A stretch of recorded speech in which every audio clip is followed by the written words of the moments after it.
Hi, I'm Hiking Jim. Welcome to another episode of Adventures in Stoving. This is a Jetboil Soul, and I'm going to fire it up here and let's see what happens. Turn it on. Fire it up. Okay. Oh, did you see that? It blew out. Try it again.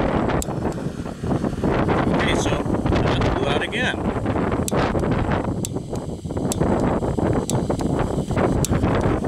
Blew out again. And I've got absolutely full blast. This is a fresh canister. Blew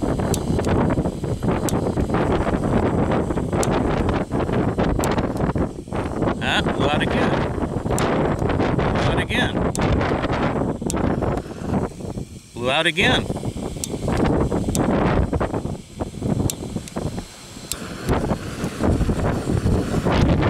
Okay, blew out again. Okay, I think you get the picture. So the problem with the Jetboils is that it has an open burner. It's open to the wind. It's very susceptible to wind. I'm in San Gorgonio Pass right now, which is a windy area. I'm probably getting gusts up to 35 miles an hour.